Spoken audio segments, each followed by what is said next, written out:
here we go again. More pathetic, manufactured, fake controversy is on its way to drive clicks and performative outrage.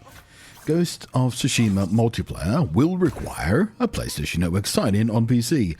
Sony still plans to force you to have PSN for the multiplayer. Sucker Punch Productions has revealed that a PSN account will be required for Ghost of Tsushima's multiplayer Legends modes. You see the pattern here, right? All these so-called stories published yesterday about Sucker Punch revealing or announcing a PSN requirement and all claiming that it's news that Ghost of Tsushima will need the PSN for multiplayer. But here's the thing about that, all right? This isn't new information at all. This isn't a reveal. This isn't an announcement. We've known about this for weeks now. Literally weeks. 1 week ago, I myself made a video about the official Sony blog post from the 17th of April, which itself is 3 weeks ago now, as I took a deep dive throughout all the relevant bits and pieces about the PC release of Ghost of Tsushima, a game I consider amongst my very favourites of all time. It is one of the best games I've ever played.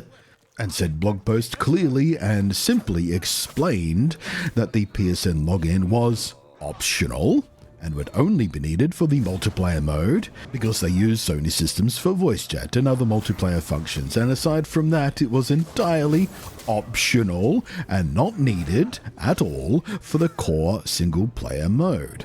Although if you do choose to use it, it does enable some other cool things like cross-platform trophy progress, all part of the new PSN overlay that is premiering with this game. And guess what?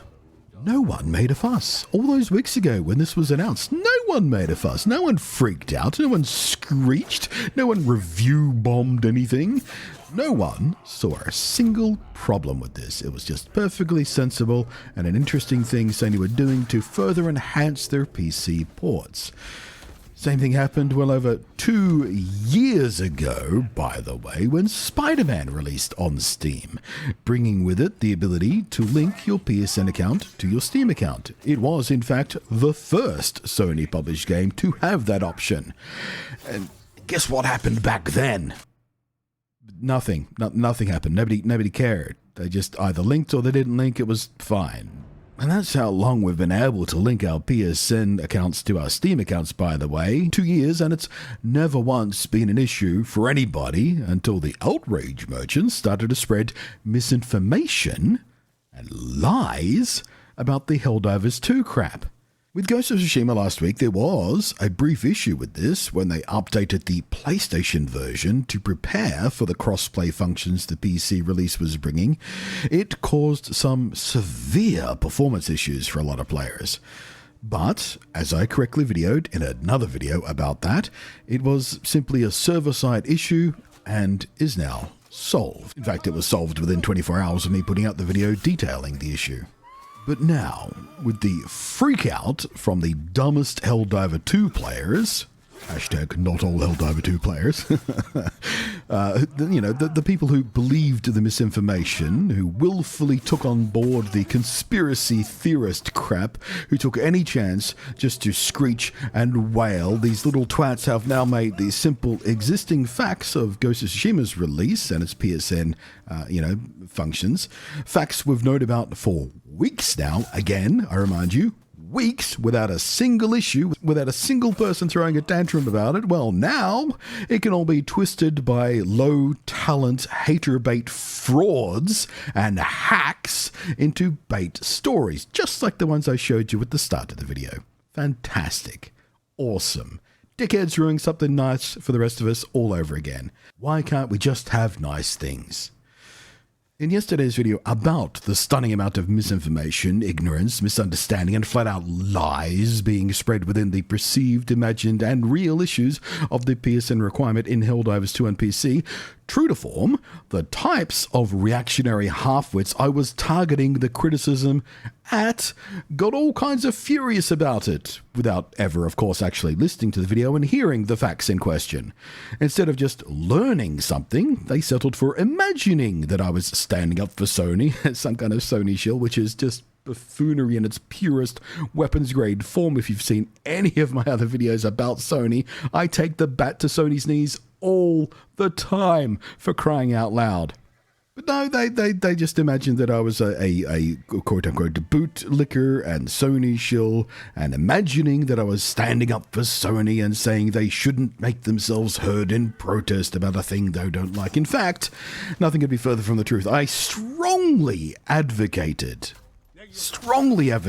for them to stand by their so-called claimed ideals and actually demonstrate their integrity about it, instead of just screeching like a child. But hey, as I spent a large part of that nearly 20-minute long video demonstrating with, facts and evidence, that type of person, the type of gamer that makes the rest of us embarrassed to call ourselves gamers sometimes, well, they don't actually care about the facts in play. So long as they get to be mad about something, they'll believe anything. And so here we go again. A whole new misinformation campaign is prepared to kick off here, and efforts to manufacture fear, uncertainty, and doubt around a high-profile game release because hate gets clicks. It's pathetic. They don't actually care about the facts in play. They're happy to be ignorant and stupid, so long as it means they can be part of an angry mob and fully capitulate any chance at individual thought, any personal identity, any requirement to think before they do something, just so they can be part of the tribal noise and feel part of something big, so they can feel important, so they can feel influential. The hilarious part about all this is so many of these people claim to be free thinkers. As I suspect most of you will already know, Sony has in fact backed down already on the thing that triggered all this with the Helldivers stuff. Within a few hours of my video going up, in fact, they had posted on social media that they're not pushing ahead with making PSN a hard requirement, at least on the schedule they previously set. There is some weasel words in their post and several loopholes, so we're not done with this yet. Sony backed down faster and easier, in fact, than I predicted. They're frequently a lot more stubborn than this on similar tantrum flurries in the past, which is why I advocated so strongly for, action that had integrity. But the Screechers are now having a great time patting themselves on the back, imagining that their screeching was the one and only thing that needed for this victory to happen, and thinking it's democracy because they don't understand the parity in play. Oh my God. It's like the right-wing nutjobs who don't understand Starship Troopers is mocking them. It's so ridiculous. Here's the thing about how quickly Sony moved to shovel this under the carpet, though. I mean, I'm sure Sony's historically unusual Helldivers 2 backdown has nothing at all to do with desperately wanting to avoid bad press and fan tantrums around the next big PlayStation PC port coming along in 9 days' time. Having a mob of half-witted conspiracy nuts sideload their petty review-bombing BS to a completely unrelated game. Yeah, I'm sure they don't want to avoid that at any cost. People who believed half a dozen absolutely fake stories about how this whole PSN requirement works, or when it was decided to be employed, or any number of other crap-brain stuff they believed that just wasn't true, that I spent 20 minutes yesterday demonstrating was not true and has never been true. No, nothing like that, I'm sure. Oh, except it was already happening, wasn't it?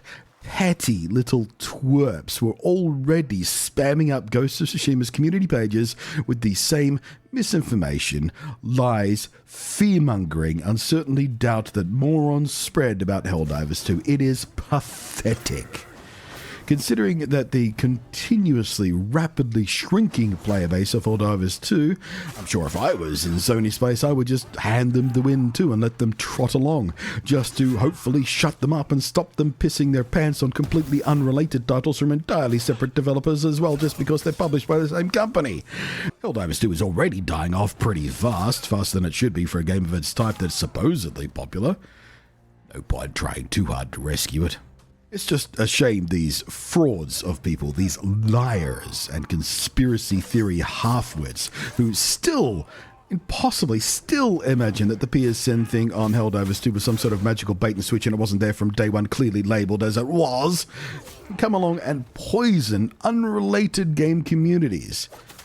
And just for the record, yes, just like Helldivers 2 did before its own release, from the very first moment it was listed on Steam, the PSN requirement for multiplayer staff is, and has always been, clearly labeled and highlighted in exactly the same place and standard manner as every other game always has this kind of third-party account system listed on Steam. Steam requires this to happen. Not doing this is a violation of Steam terms of service and can get you kicked off Steam as a front page. So imagining that Helldivers didn't have this to begin with is just stupid. Here is a Twitter post from the CEO of the developer who made Helldivers 2, explaining that it was set in stone fully 6 months before Helldivers release that PSN will be a requirement. This is not a bait and switch. It never has been. There is so much evidence to prove otherwise. People still believe it was a conspiracy bait and switch. It's so stupid to have these people out there and be so loud and to affect other games. My God, do I feel exhausted already just being near this level of stupidity. I can only imagine the exasperation Sucker Punch's community team are already feeling, having this moronic drivel from half-wit gamers before they've even launched their port of this game bleed into their community. That's why they re-announced the fact that PSN is not a requirement for anything except the multiplayer stuff yesterday, and why hack writers for bullshit gamer sites are pretending this is breaking news. If these people were even slightly good at their job, they would have known we've known about this for weeks. And it's not a problem. Nobody anywhere has thought it was a problem until the Helldivers 2 dickheads decided to try and make it a problem for everybody else's games. But I still don't pity even the Ghost of Tsushima community team as much as I pity the Helldivers 2 community members so determined to remain willfully ignorant of basic facts. How are you that stupid and try so hard to remain stupid? It is sad. It is pathetic. Just believe any old bullshit people will serve you so long as you get to be mad about it as part of a mob. It is just the most basic bitch, sad, pathetic, dreary existence I could possibly imagine. Just use your brains, crying out loud. I'm sure once you get used to thinking for yourself, it won't hurt quite so much. Anyway, I'm done. I think that's just about all the voice I've got left for today. As well, as you can probably hear, I'm still very, very sick. Thank you for watching. Thank you for letting me get this off my chest. I am Bloody, and we'll catch you next time. Thank you as always to the patrons scrolling up above there. Oh, I don't feel well.